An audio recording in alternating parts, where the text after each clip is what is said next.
Hello everybody and welcome to Tip Tuesday from Sweet Beads in Las Vegas, Nevada. Hello everybody, welcome back to Tip Tuesday. This is Shae and today we're going to talk about peyote patterns. A customer emailed me and said, help, I purchased one of your patterns and I don't know how to read it. So I thought today would be a great opportunity to explain what a peyote pattern looks like and how you would read it. So you might get something in the mail. Okay, so let's go with this first. This is my California poppies, California wildflowers peyote pattern. And if you were going to buy it, you would get something that looks like this. So on it, it would have the graph of all of the beads. It would come with a chart of all of the colors, including the color number, so you would buy that. These are just elements that should be on any peyote pattern that you buy. So a lot of times in old school days, before lovely computers came along, this is all you would get, is a pattern that somebody hand drew. Computer programs have made it a lot simpler for us, but you would still have to go row by row and figure out your beads. So that would be the first row. And then that would be the second row. And you can see already it's a little confusing because in peyote, the rows are offset. So that's row 1, this is row 2, row 3, row 4. And for me, if I had to do this, I would bug out after about 30 seconds. And when you see it, you can see that the pattern is actually, the graph is very long. So I would be confused and upset, and this particular pattern has 2, 4, 6, 8, 10, 12, 13 different colors in it. So I would probably have given up. But fortunately, computers came along and they give us what's called a word chart. And a word chart is much easier for me to read than it is for me to do it from the graph.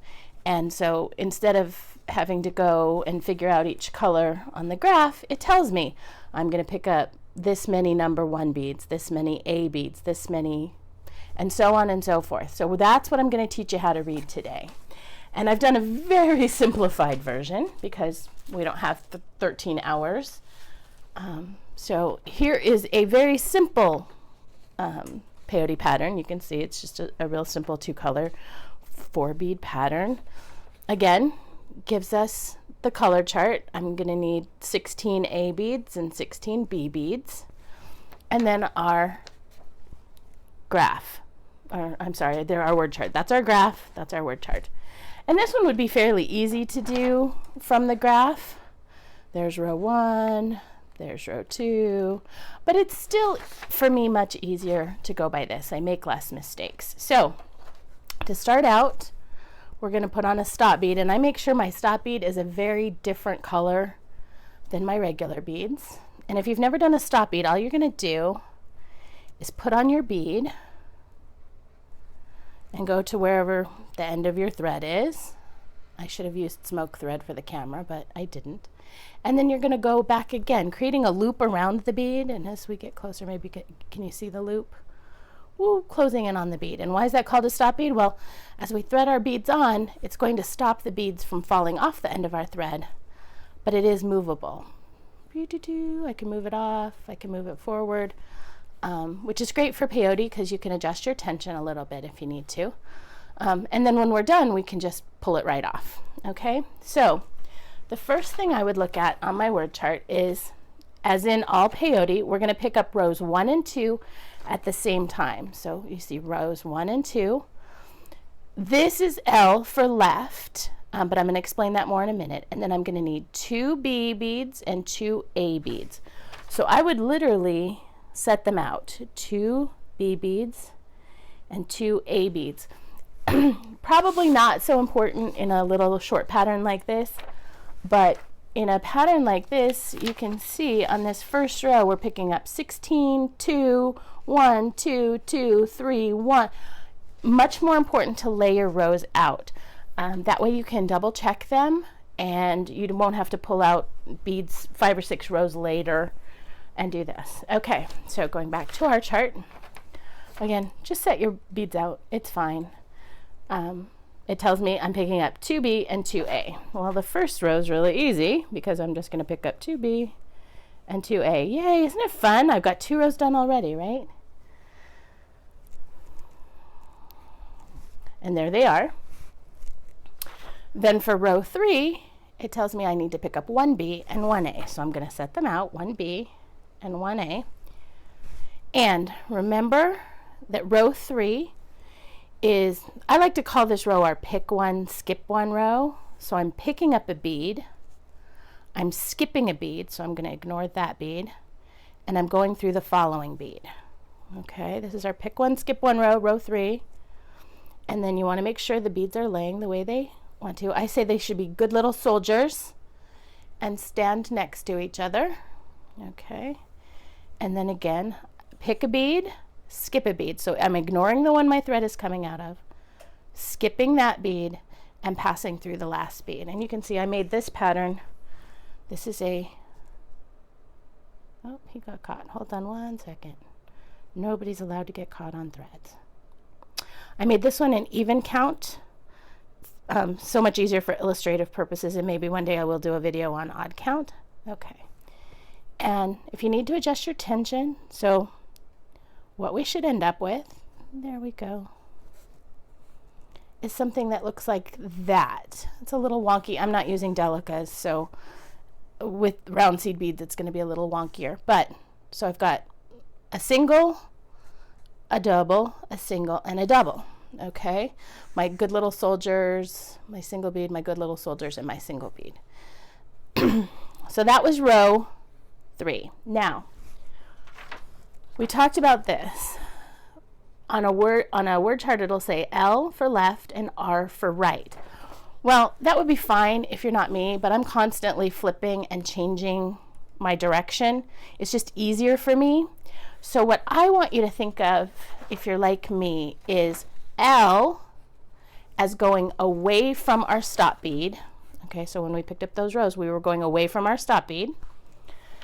And R, as in row 3, as being going towards your stop bead. So see how my thread is exiting up towards my stop bead? So that's a little easier for me to remember if you're a bead flipper like I am, okay? And then we're gonna go to row 4. I need 1A and 1B. So this time it's gonna be 1A and 1B. Come back here, little B, there we go. And in peyote, from now on, this is what I call, and this is flat count peyote. This is very easy. Tighten those guys up a little. I'm just going to pick up my bead, this case an A, and I'm going through my next sticky outy bead. That's what I technically call them. So what that means is I'm going to go through this bead right here. See? Whoops, not both of them, just that one. Because he's the next sticky outy bead from where my thread is coming out. So I add him. My tension got off a little bit, but that's okay. And then I pick up my next bead, and I'm going through my next sticky outy bead, and in this case, it's right there. So that's row 4, okay? And we're starting to come along. And then I would just continue to follow the chart. Now again, row 4, we worked away from our stop bead. And now row 5, which is right or towards our stop bead. And so for that, I'm picking up 1B and 1A. 1B. And go through the next sticky outy bead. And 1A. And go through the next sticky outy bead. Okay, whoops. I'm getting caught on everything, including the camera. All right, so there's our little peyote piece starting. And if I were to look at it like this, we're kind of going like this. See, we're making the little red is going to go like this. Pew, pew, and make these little pyramids. That's how you would read a word chart. Okay. So not too hard. Just follow along. Some people put these in a piece of plastic and they mark their row off as they go. If you don't mind making copies, I just check them off if I need to.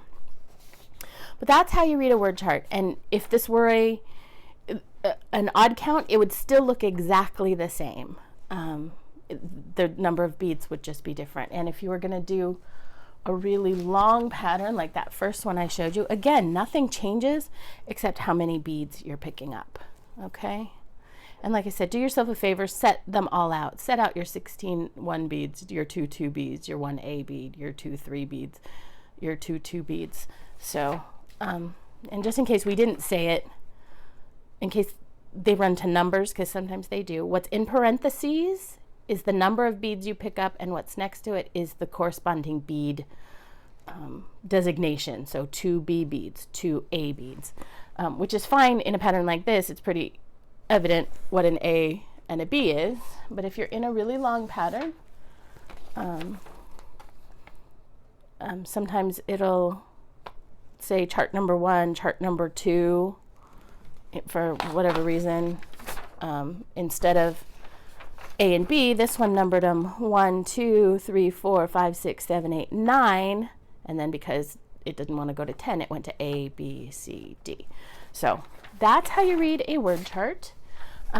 If you have questions that you'd like us to answer, or you are confused on something and you want clarification, or you just have a topic that you haven't seen anybody else address, please give us a call, send us an email, contact us on Facebook or on Twitter. We would love to hear from you, because that's what Tip Tuesday is all about. It's helping you. Thanks for watching. We will see you next week. And until then, happy beading. And don't forget to purchase all of your beads, thread, needles, supplies. Check us out at sweetbeadslv.etsy.com.